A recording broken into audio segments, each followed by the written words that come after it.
let's jump Say less. straight back into it whilst we're here.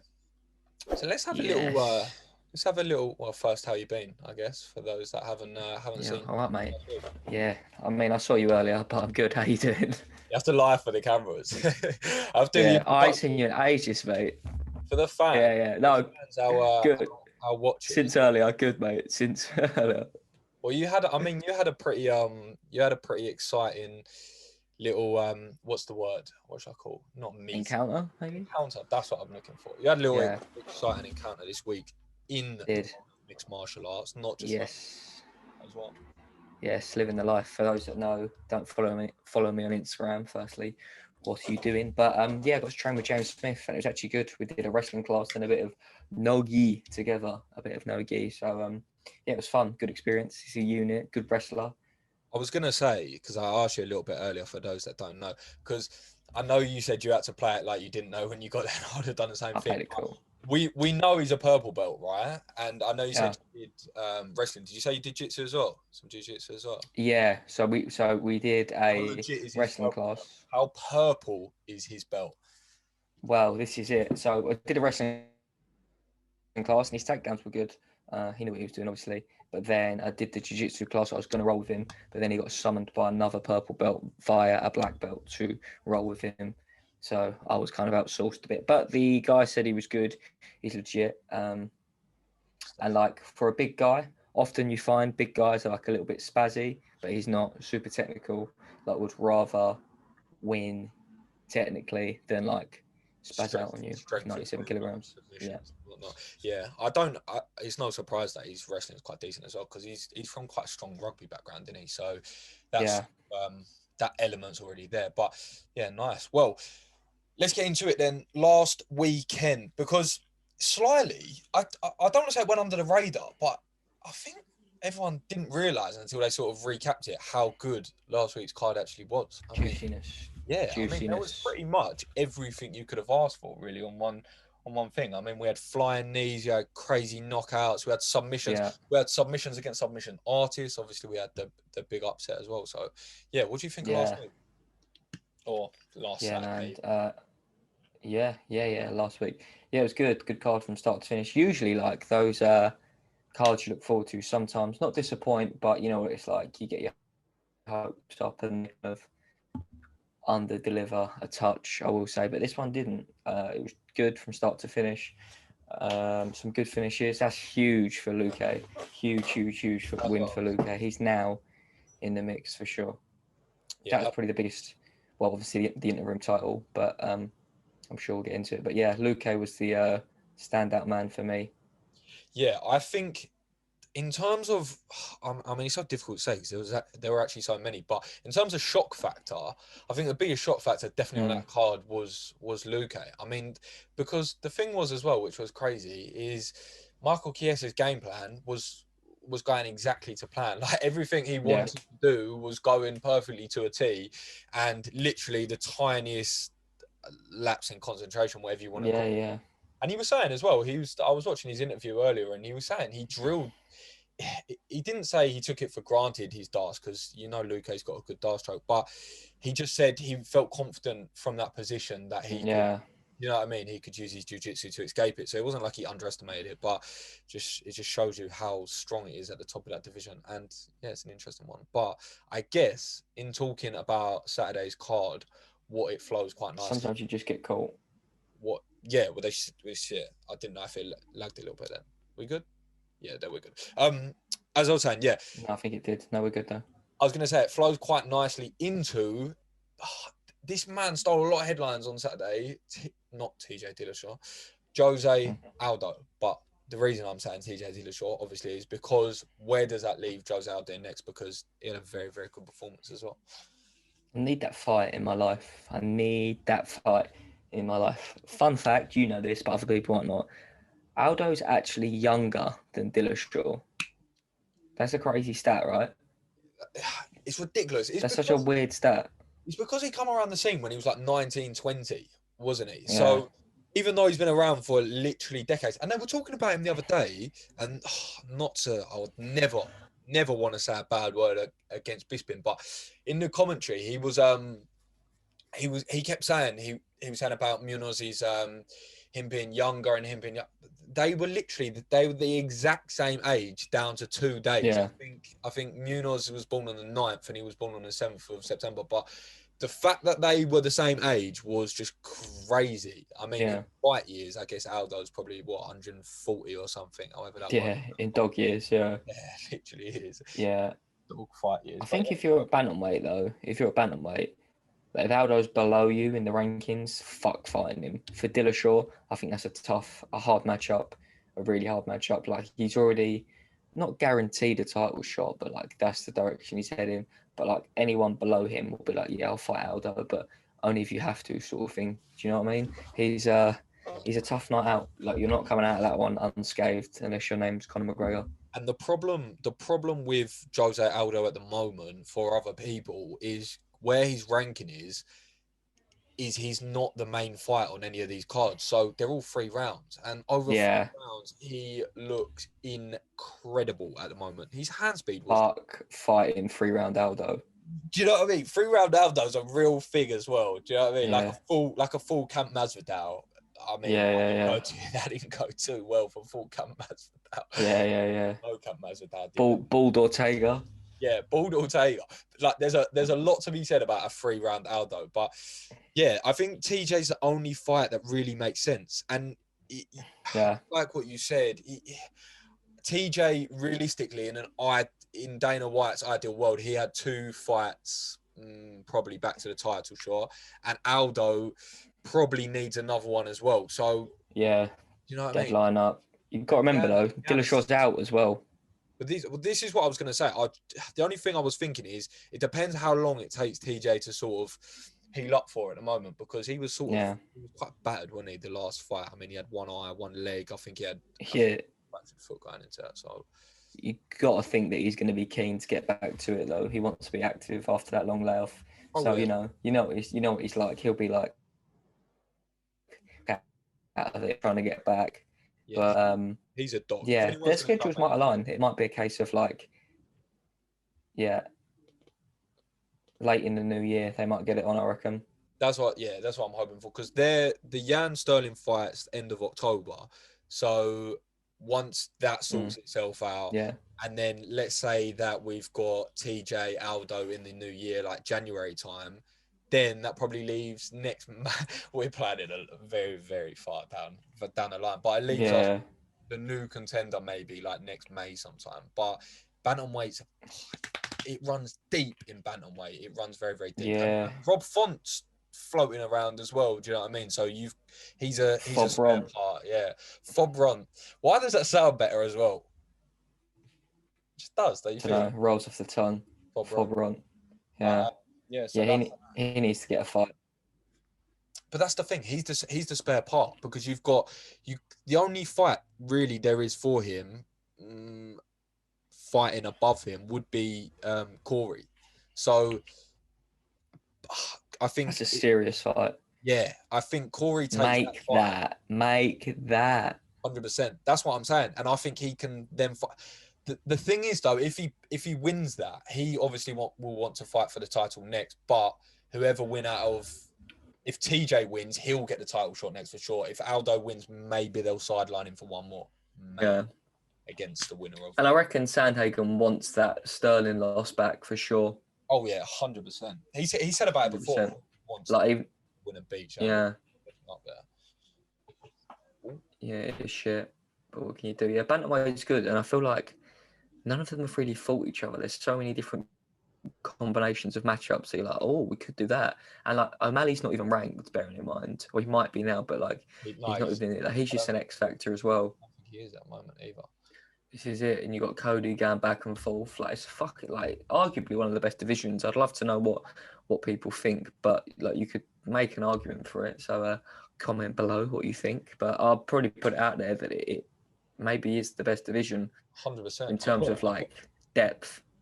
I put a TikTok out literally before we started this call, I think it is the Premier Division. Like, at the top, it's just so exciting, but Another division which is pretty stacked. I mean, I feel like I could say that to all of them because I feel like they've all got their place at the moment. It's all getting pretty excited. But middleweight division, obviously, is he sitting? I was going to say pretty at the top, which yeah, I guess he is really at the moment. Pretty Brunson until handsome. November the 4th, I want to say. Obviously, it was meant to be in London. September the 4th. What did I say? November. Yeah, September the 4th. Sorry. Yeah, what do you think about it? Yeah. It's annoying because that was meant to be in London. That could have been a good outing for Till, but still a good fight for him, you know. I think it is a good fight for him, in all honesty. Brunson's a good opponent. He's tough. His striking is fundamental, but it's strong, if that makes sense. It's nothing like out of this world, but it's tough. His wrestling's good. He's a grinder. He'll push you for 5 rounds. So, but it's a good fight for Till to sort of show off his skills where he's good in terms of the striking, and then maybe show some takedown defense as well and shut the haters up. Because anyone that's a good striker, they're like, yeah, but I'll just double leg him. But you wouldn't know, would you? Such Get kneed, then elbowed. Yeah, it's just such a basic Route 1 argument. Well, that's the thing as well. Like, I don't think a lot of people understand is when they say this, and when people are watching, they go, yeah, but they're just taking down. Is striking also sets up for takedown defense as well. If no, for sure, most of them, because of their striking, or they use their jab perfectly to range find, and you can't shoot from what's out of your vicinity. So a lot of people forget that. But yeah, 100%.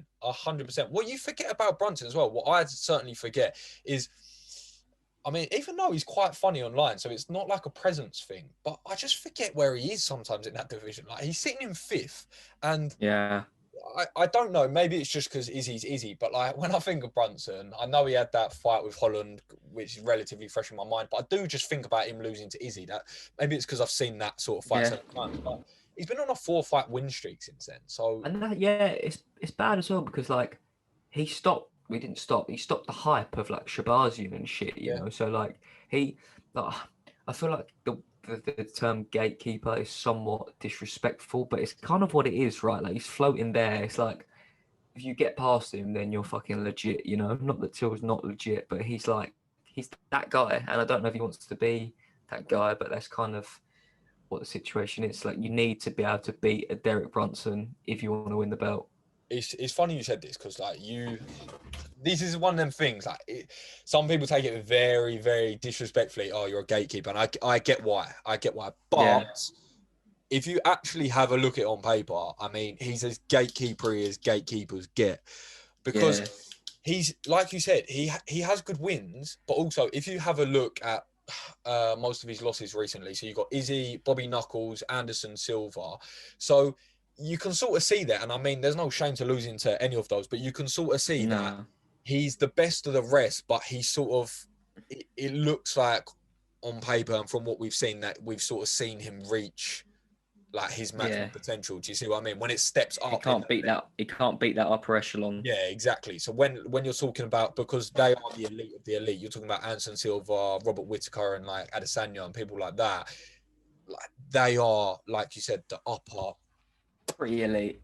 Yeah, pretty elite. So it sort of shows your level if you're picking up those wins in and around, which is obviously still very impressive, but maybe falling at the final hurdle a bit. But you know what? You never know. No, that's it. He could pull off an upset, and that kind of is the description of gatekeeper. But yeah, like I say, good fight for Till. I'd imagine he's the favourite going in, and like, I'm slyly, because Brunson's not like against talking shit, you know. Like, I'm slightly looking forward to some of the back and forth. Like, Brunson's no slouch over social media, and we know Till's one of the best. One of the best, and also currently being investigated by the police for his recent posts as well. Do you see that? Oh, what you got cancelled for? We got banned from Instagram. He got a police He's under investigation as we speak. I don't know what that is. Can you get arrested for that? We're going off on a bit of a tangent here. Another person actually that is on that card that has come out today is his teammate Tom Aspinall. Oh, a fellow northerner. I don't know if you've seen it. What's that? What was that? Was that an impression? There's a fellow northerner. Is that a thing? I didn't know if that was like a video. I was like, No, that's just him. There is a video though, which I was about to say though. It's quite funny actually. I don't know if you probably have seen it. You digest a lot of MMA content. It's just him trying American beers, but it's actually really funny. Every beer, he's like, I don't mind that. I wouldn't buy it, but if someone bought it for me, I'll drink it. I'll drink it. It's funny. actually that bad of an impression, to be fair. As you were Yeah, doing no, that, because he's from Wigan. I was thinking of you. I was thinking you've committed to that, so you've got to stay in character now for the full. Yeah. But that was decent. I don't mind it. They're quite funny together. I watched him on the Bisping No, they're podcast funny. as well. He's a little bit more. Well, I mean, he's a self-confessed introvert, but he's a little bit more introverted on the mic. But he's still just very, what's the word, raw, organic, whatever you like. Yeah. Grabbing a carrot, but like you know what I mean. Yeah. He's very just grass-fed. Yeah, he probably is as well. Like, and listening to his interview, he is grass-fed. Like, he's a cut of Wagyu beef. He's a unit. He's a fine cut of British Wagyu beef, and I mean that in terms of purely athletically, because he's a specimen in that heavyweight division. He's really a specimen. Yeah. He's matched up with Sergey Pavlovich, is his name. Yeah. I'll be honest, I've never heard of him, but he's 15. He's ranked 15th, so he's 2 below. I thought he was 15 years old. That's all right. Oh, mate, I respect the balls on that young man. To be fair, he's from some, I think it might be Russia. Eastern European country. It's an Eastern European country for sure. If you saw him, he's 6'3", obviously mid 200 pounds, probably the upper end of the 260. And if you told me there's 15-year-olds walking around like that in Russia, I would not disbelieve you. But he's a big boy, and he's fought once. So he's got he's one loss on his card is to Alistair Overeem. I mean, again, no shame in it. And this was a few years ago actually. I think that was in 2018. So when I remember that fight actually. When Overeem stopped. When Overeem was better. Overeem. I was trying to think of like a nicer way of saying it, but like that's just the truth, isn't it? He was just more so in his prime. Yeah, no, for sure. But he's got 11 stops on his card, 14 wins, 14-1. So yeah, a couple in the UFC. Nice. Good fight for Big Tom Aspinall with his goatee. I rate the goatee, by the way. Yes, good fight for him. I think he's a dark horse in that heavyweight division. He's young, he's fast, he's got hands. His jiu-jitsu's very good, as we saw in his last fight, and like he's only getting better by the looks of things. So for sure, one to watch. And he's English, so we always love that shit over here. That's it. First of all, there's another English talent, which is sick. But like you said, he's so well-rounded. But the problem for Tom Aspinall, he's got I semi-bit my lip again. Nice. Oh, God. For those that don't know, for those that haven't seen it, I don't even think you can see it on the camera, but I took a chunk out of my lip the other day. And you know when you just need to release like that anger and like, I just feel like it could sort of come out of me enough to warrant the pain I was going through. Put your head through that brick wall behind you. Honestly, that's just what... all the pain just there. Yeah. That's a brick wall, bro. What do you mean? That's solid brick there. Put your head through it. But yeah, as I was saying before, I gnawed on my own gums again. Yeah, he like you said, he's so well-rounded. But the biggest problem for Tom Aspinall is he said multiple times that he's very confident in his own abilities and does, honestly, if you listen to him, listen to people around him, truly believe he's going to become heavyweight champ. But the one thing which I do like about him is he's got quite a lot of humility. Like I was going to say humidity, and then I was like, that's not the right word. That's a weather condition. Yeah, I was like, he's got the right humidity. Yeah. That's the like damp, dry air. He's the perfect humidity of a man. But yeah, he's very humble, and he said he doesn't want that title shot for at least another 2 to 3 years. Like he knows he has the abilities to eventually win it, but he's still very green. Do you know what I mean? And he's still 27. And you look very heavyweight, mate, which is like what, 36 maybe, potentially even older. Like DC won the belt at 40. So that Yeah. Oh, he's got so many years. literally over a decade, and he still arguably might not be in his prime, which is ridiculous. Crazy. And but the problem with him is, as I was saying, is you don't really have any other option to fight for that belt if you keep winning.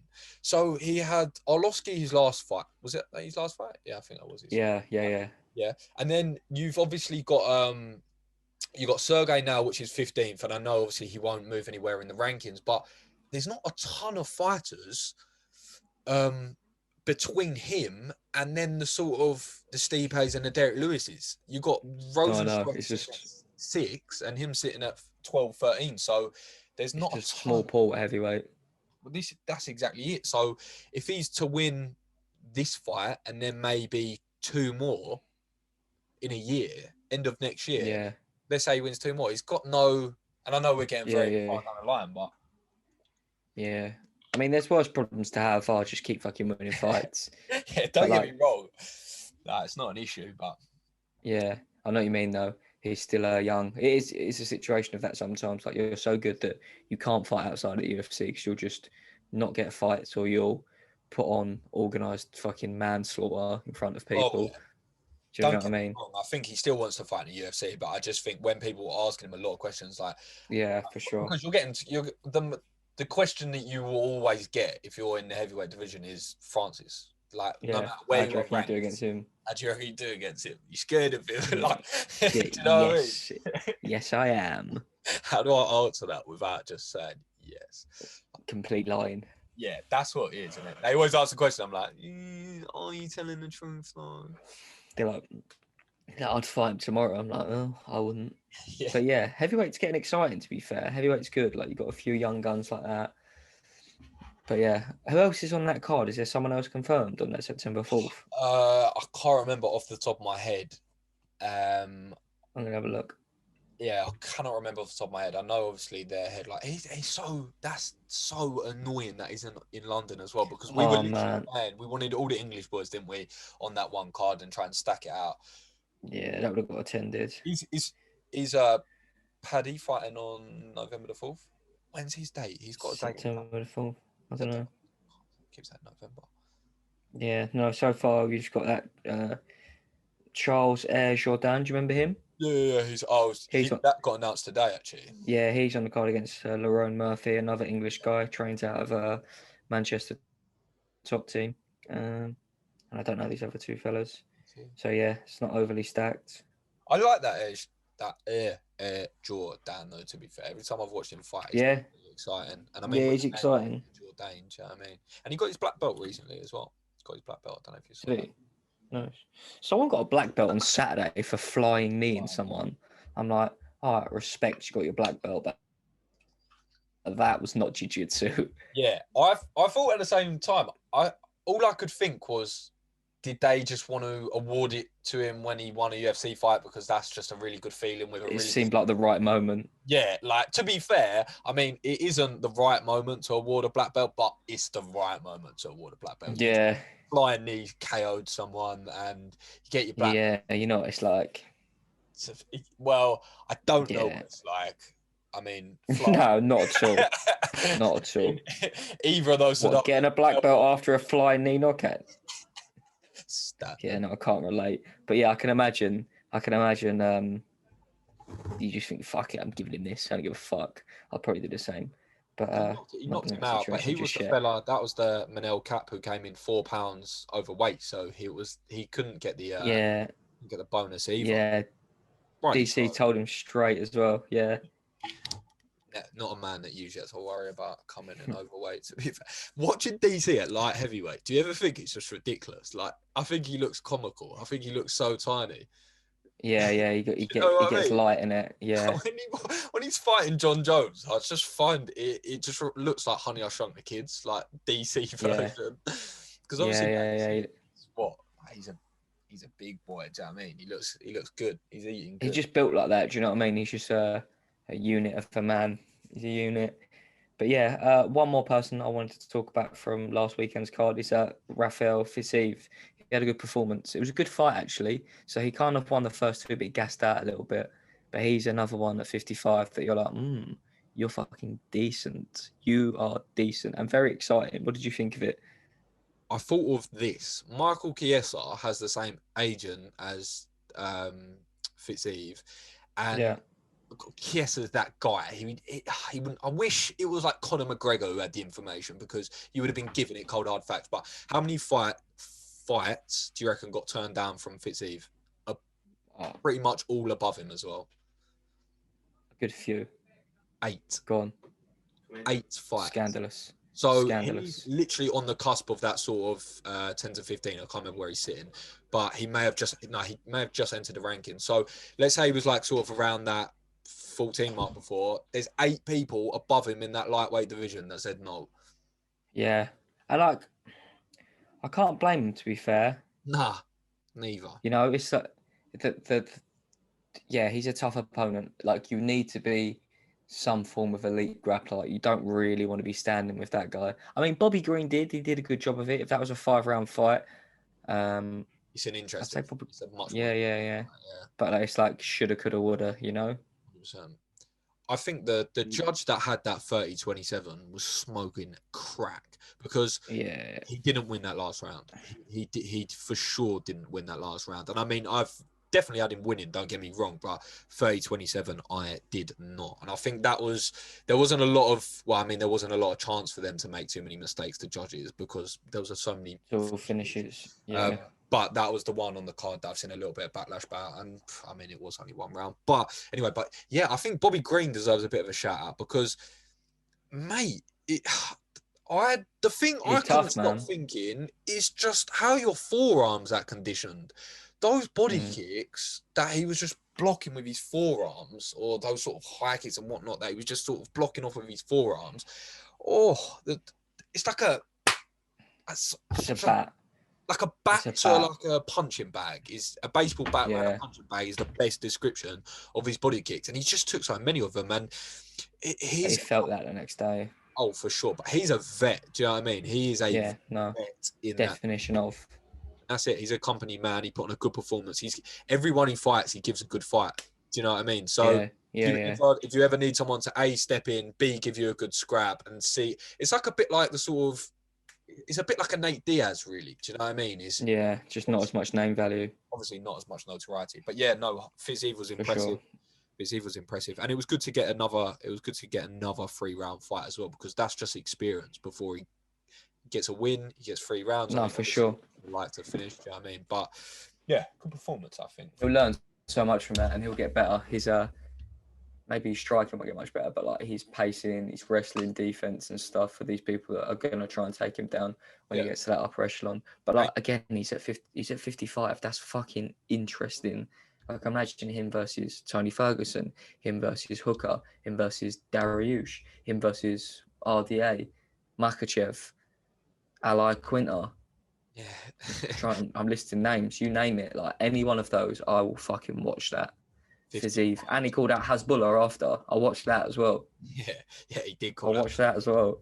I did see the point that someone made, and I get it was joking. Yeah, fair enough. But like, I did want him. Chiesa said it, and I thought, you know what, it is true. I wanted him to get that win. Yeah, no. Like, you've just made yours like name a little bit louder to those that don't really maybe know you yet. Those that maybe don't watch the sport as much.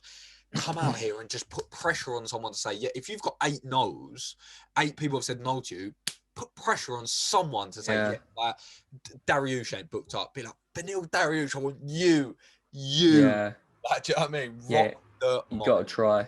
You got to try. Right. God loves a tryer. There's nothing to lose. But yeah. That's the thing. There's nothing to lose. Might be a bit of a wasted call that in hindsight, but like, yeah, I would have called it Ali Quinter. Actually, good wrestler, maybe a hard matchup. But like, that's a good fight. Brad Riddell, they would have definitely trained together because they're both Tiger Muay Thai guys. So I don't know if they definitely would have trained. They definitely Brad Riddell sparred. So fight actually as well. And that's a fantastic fight. I think, you know what? I think that just in terms of the striking, I think that's a harder matchup, Brad Riddell, Fitzeve, for Fitzeve than a lot of people will probably think, because Brad Riddell's a Mm. good striker, man. And he looked good in his last night out. Like, his fundamentals are clean. Do you know what I mean? Yeah, no, Grab's he's very elite. nice, Yeah, and he's efficient. He's just so efficient. So that's not even a bad fight. I like Brad Riddell a lot at 155 as well. yeah, There's so many. yeah. I mean, that Brad Riddell fight, it's like you're also picking someone that's elite at what you do. So, like, it's like a 50-50. Whereas if you fought someone who's a striker, but like an MMA striker, not a specialist, it's like 60-40 somewhat. Do you know what I mean? Play the odds a little bit. Tell But you what Brad he could Riddell definitely can't do, beat him. though. Knock out that zombie geezer in Oh, my God. The monk. the monk. The monk. I'll have to try and edit that clip in somewhere. It's Gonna have to, it's crazy. I might have to post it on the CC on the Instagram. So stay tuned for that. It's just, for anyone that hasn't seen it, just wait until you have seen it, and then you can sort of react as amazed as we are with it. yeah. Ridiculous. Stay tuned on our Instagram for that one, and make sure you're following us as well, because I say it's been a lot of Will. It's been pumping out a lot of content. They don't know who it's from. It's one of the connected, C's. people. You know what I mean? It's one of the C's. Yes. What we one got of the C's. here? Right. What I've got next in staying in tune with the heavyweights as well. Derek Lewis. Obviously, we won't speak too much about the performance. We won't go into too much depth because we've got another video on it. But obviously, I mean, he just lost. I mean, he lost. Yeah. Like, do you know what I mean? It was one big loss for Derek Lewis. He didn't win. He did not win. He came very, very second in that. Where does that leave him? Where does that leave him? He's still a player. I was going to call it 265. You know how you call like a division 155? He's still a player 265, for sure. There's just loads of fights, you know, like people coming off losses and shit. Like if he wants to get one back, take a trip around the Arlovskis of the world. I'd love to watch the Black Beast versus Tai Tuivasa. As scenes, give him Greg Hardy if you want. They're both coming off losses. I was going to say there's options. He's booked in, isn't he, Tai Tuivasa? But is he? Yeah, he has got a fight. Is it not Walt Harris as well? Is he not fighting Walt? Yeah, Harris? he needs to get back in the mix. Yeah, no, no, it is. It's Walt Harris and Tai Tuivasa. Okay, sorry. Yeah, that's booked in. But the thing with Derek Lewis, and again, it's not a massive problem, but the sort of sticky ground he finds himself in is obviously coming off that loss. He's a bit of an awkward spot now because the people below him that he's mainly beaten already. Below him, you've got Blades, you've got Volkov. I mean, Rosenstruik's at 6. Don't think we haven't seen that fight yet. So that's their two big hitters. You forget sometimes, don't you? Yeah, no, honestly, like sometimes because it's such a small pool, like sometimes it's bigger, it's easier. But yeah, no, Derek Lewis hasn't fought Rosenstruik yet, and I mean, stylistically, they probably wouldn't be the best fight because they both sort of want to do the same thing, really. But yeah, like I said, let me bang, bro. Yeah, let me bang, bro. Yeah, you got Let me bang, bro. Below him, which is already beat that he probably wouldn't. Fight again. No. And then above him, you've got Stipe, which is he's in a funny predicament. I'll watch that. What's that? I'll watch that. Stipe, Black Beast, both coming off KO losses. Yeah. The only thing with that is I don't know whether Stipe's in a bit of a. The thing he got upset about not getting that immediate like rematch with Ngannou, and I get that, but he didn't really make that known at the time. Do you know what I mean? When he lost, he didn't say anything. Hasn't really been in the media at all. And then now there's all this talk about new heavyweight champs. He's like, oh, hold up a second.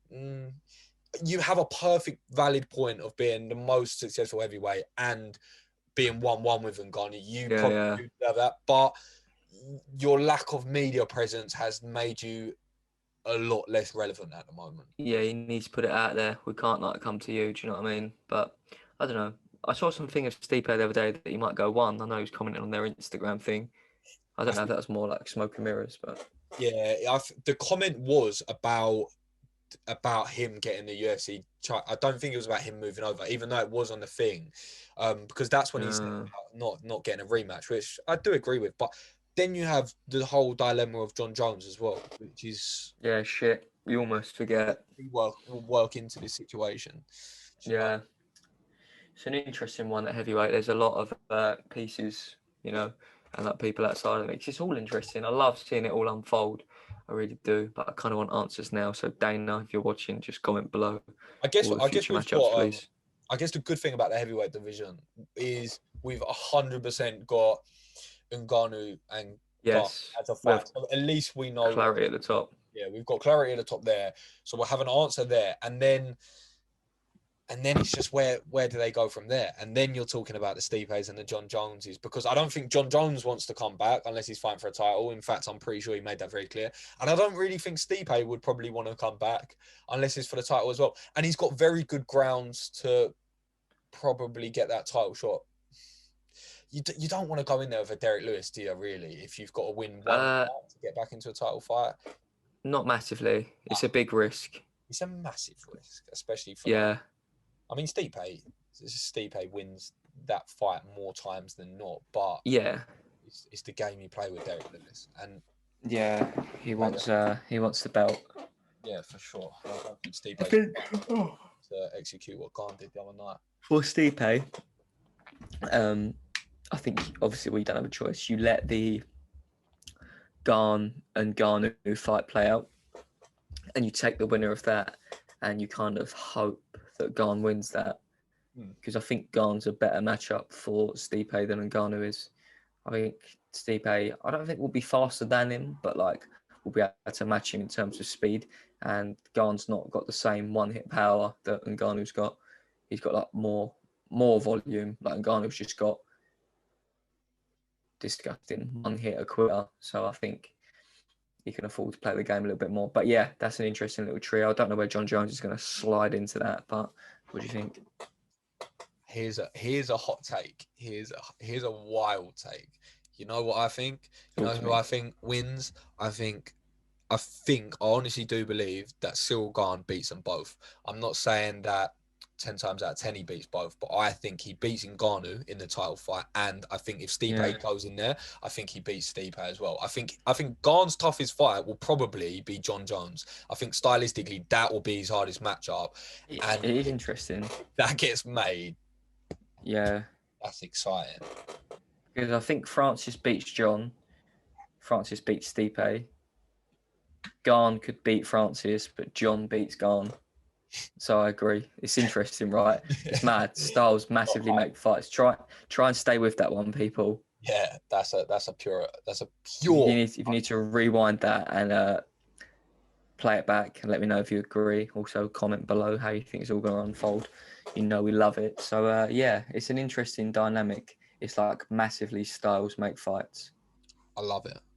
There's nothing else I've got to say for that. Like, I love it. At heavyweight, at the moment, we're talking about Premier Divisions. I mean, if you're talking strictly top four, like the heavyweight division's the most exciting.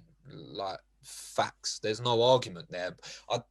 Lightweight at the top four, not as exciting, I would say. Bantamweight, yeah, pretty tasty, but it still isn't John Jones, Stipe, and Ngannou and Gane. No way. Like, they're spearheading this thing at the moment, and the heavyweight divisions are only running deeper as well. But and I'm slightly, even just talking about the big boys, I'm still very much looking forward to see Yuri Prochazka very, very soon. So, yes, has he got a fight? No, obviously you got the Glover Yan fight. He's back up for that fight actually. So he'll be making weight for that fight. And I mean, I would hate for this to happen, especially now. But Glover's old, and I'm not saying he's going to make stupid mistakes or in training or get stupid injuries or anything. But you never know. Do you know what I mean? It happens, yeah. Yeah, but no. And I say Glover's old, so Jan's only 2 years younger. So, But yeah, I think pretty much he's going to have to wrap us up anyway, because my battery is getting ever closer to the red zone. So, do you want to wrap us up? Yes, I do. A lot of if, buts, and maybes today, people. We know one thing for certain, though. What do we know? Tell me right now. We're going to find out. There we have it. I'll wrap us up. Thank you, people, for watching, engaging. Give us your thoughts below on the things we mentioned. Let us know what else you want us to talk about, all that good stuff. Follow us on all socials. They will be tagged below. And yeah, thank you for the engagement. We love it. We love to see it. We love chatting about it. Hopefully, we can get to an event when the circumstances are right and they come to the UK. And if anyone's keen, come meet us, drink some beers, talk about MMA, watch some MMA, and just live life. Live life. But yeah, thanks for the support, people. Peace and love.